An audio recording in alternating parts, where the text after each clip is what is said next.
The shadow beast escapes. Commander Jivan felt his heart stop beating as his blue skin turned ghostly pale.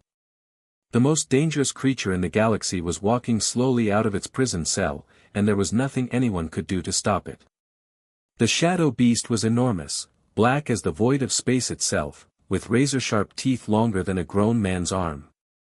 Its burning red eyes cut through the darkness of the ship's hallway like twin stars of death. Every alien crew member instinctively stepped backward, some fumbling for their weapons while others whispered desperate prayers to whatever gods they believed in. This creature had earned its fearsome reputation. It had slaughtered hundreds of soldiers from dozens of different worlds. That's exactly why they kept it imprisoned in the deepest, most secure section of their massive starship, locked behind walls forged from the strongest metal known to galactic civilization. But now it was free, and everyone was about to die. Everyone except the human, who simply smiled. "Cheers, Father Boss," said Dian in a cheerful voice, as if he was greeting an old drinking buddy at his favorite bar back on Earth. The human walked directly toward the monster without hesitation, without fear, without any of the survival instincts that kept every other species in the galaxy alive. Commander Jivan watched in frozen horror as the distance between man and beast closed with each casual step. The shadow beast stopped moving. Its massive head, easily the size of a small vehicle, turned toward the approaching human. For one eternal moment, nobody moved, nobody breathed, nobody dared make a sound. The only noise in the corridor was the gentle humming of the ship's engines, a sound that now seemed as loud as thunder in the deadly silence. Then something impossible happened. The creature that had torn through elite military forces like tissue paper made a soft, rumbling sound deep in its throat.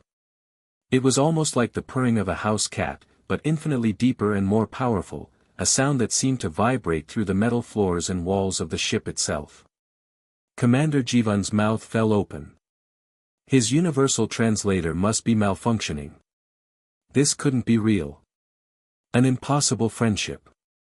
The shadow beast lowered its enormous head until it was level with Diane's face, moving with surprising gentleness for something so massive and deadly. "There's my big guy," Diane said softly, reaching out to scratch behind one of the creature's ears. The ear was as large as a dinner plate and covered in thick, dark fur that seemed to absorb light itself. "Did you miss me, buddy?" The shadow beast closed its glowing red eyes and leaned into the human's touch like a content pet. Its tail, which stretched longer than a school bus, began to wag slowly back and forth, creating small gusts of wind in the corridor. From the safety of the observation deck above, Captain Hygen watched through reinforced glass, her green tentacles trembling with a mixture of fear and disbelief. What is happening?" she whispered to her crew. Communications Officer Hannah dropped her data tablet, and it clattered loudly on the metal floor.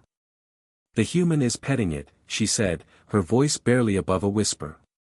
"The human is actually petting the Reaper. That's what they called the shadow beast, the Reaper. Death incarnate. It had earned that name by ending so many lives that some civilizations refused to even speak its true name aloud, believing that doing so would summon it to their worlds. Engineer Minsu's insect-like compound eyes were wide with terror and confusion as he clicked his mandibles nervously. "This cannot be possible," he buzzed in his native tongue. "My research indicated that humans flee from dangerous threats. This contradicts all known behavioral patterns." "Your research was wrong," Security Chief Sungo squawked from his perch near the ceiling, his feathers puffed up in alarm. "Very, very wrong." Down in the hallway, Jian continued his conversation with the creature as if nothing unusual was happening. "I brought you something," he said, reaching into his pocket and pulling out a piece of dried meat from his personal food supply, the kind of spicy jerky that humans enjoyed as a snack. "I know you like the spicy kind." The shadow beast's eyes opened and focused on the small offering. Its massive head moved closer to Diane's outstretched hand, but instead of devouring both the food and the arm holding it, the creature very carefully took the jerky with just the tip of its black, rough-textured tongue. The tongue was gentle when it touched the human's palm. "Good boy," Jian said, patting the side of the creature's thick neck. "You're always so careful not to hurt me, aren't you?" The truth revealed. Science Officer Yang Su was frantically recording everything with his scanner, his amphibian skin cycling through colors rapidly, a sure sign that he was experiencing intense emotions. The stress readings are dropping dramatically, he reported to Captain Hyjin, his voice filled with scientific wonder. The creature's heart rate is slowing, body temperature normalizing to peaceful levels. What does that mean? The captain asked, though she feared she already knew the answer. It means the Reaper is relaxing, Yang Su replied, staring at his data in amazement. It's becoming calm and peaceful. Medical Officer Yunji's crystalline body flashed through different colors as she processed this impossible information. But that cannot be. Shadow beast species don't have peaceful states.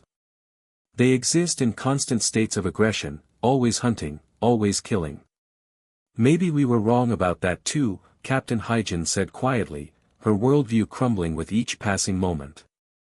Down in the corridor, Jian had settled onto the cold metal floor beside the enormous creature. The shadow beast curled up next to him like an oversized dog, resting its massive head on the human's lap while Jian gently stroked its dark fur.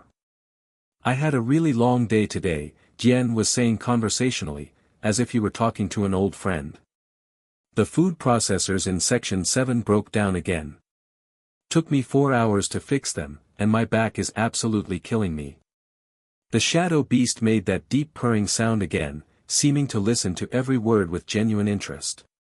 And then Minsu asked me to help move some heavy equipment.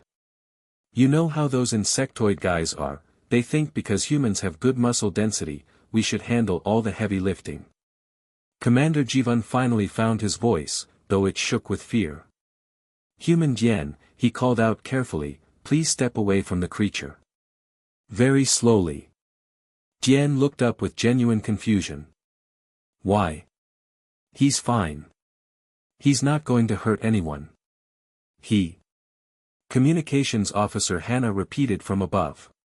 You gave it a name? Commander Jivan asked, incredulous.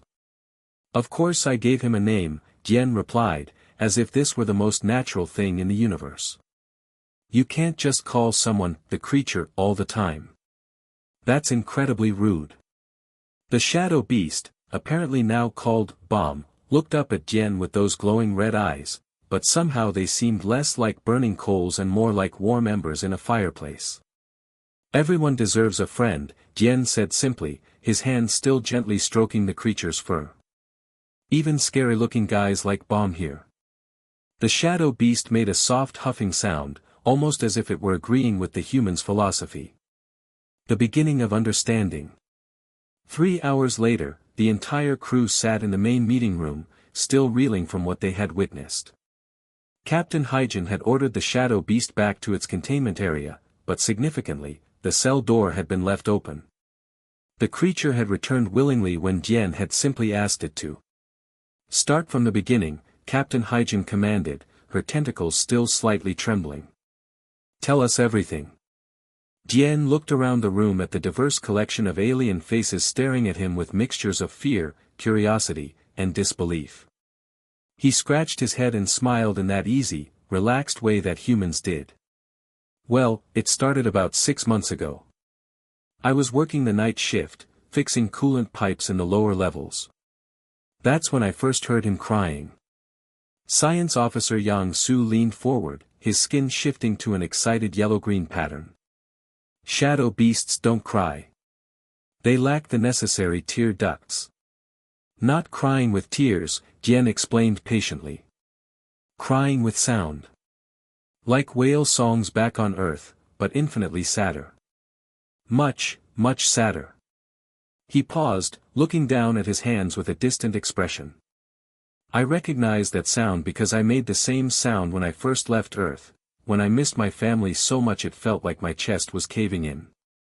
Medical Officer Yunji flashed a curious blue color.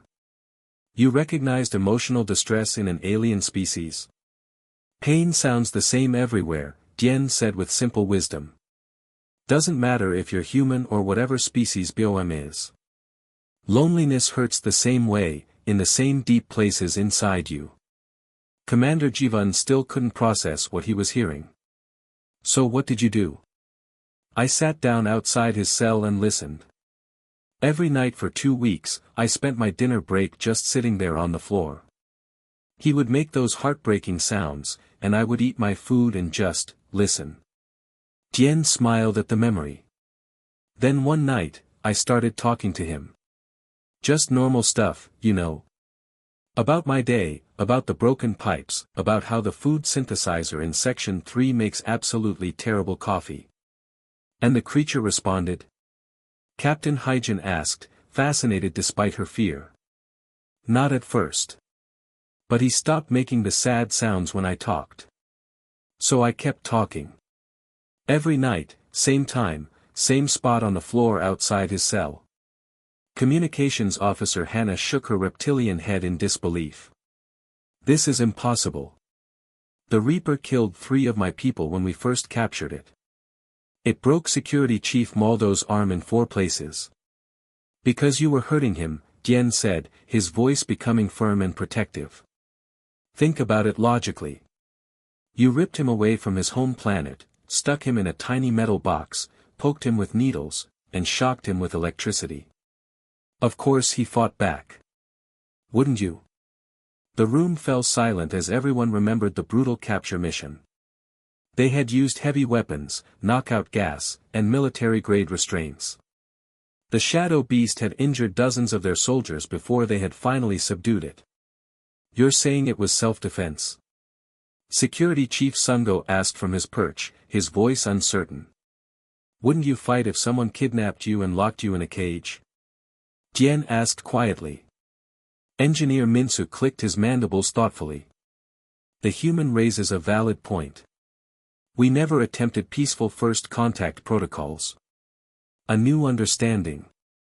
Tell us more about your interactions, Captain Hygiene said, genuinely curious now rather than simply terrified. Tien leaned back in his chair, becoming more comfortable as he shared his story. After a few weeks of talking, I started sharing my food with him. Just small pieces at first, I would slide them through the feeding slot. That was against containment regulations, Commander Jivan pointed out. So report me to headquarters, Tien shrugged without apology.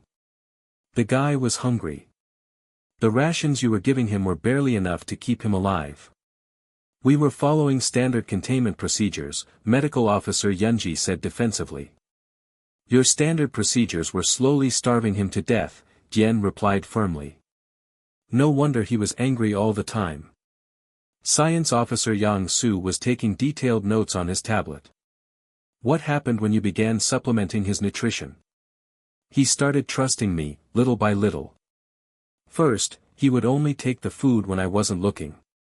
Then he started accepting it while I was there. And then one day. Diane's eyes grew soft with the memory, he let me touch his nose through the bars. That was a big moment. His nose is really soft, by the way. Like velvet. You physically contacted the Reaper and survived? Sungo squawked in amazement. His name is Bomb, Tien corrected firmly. And yes, I survived because he's not a mindless killer. He's intelligent, really intelligent.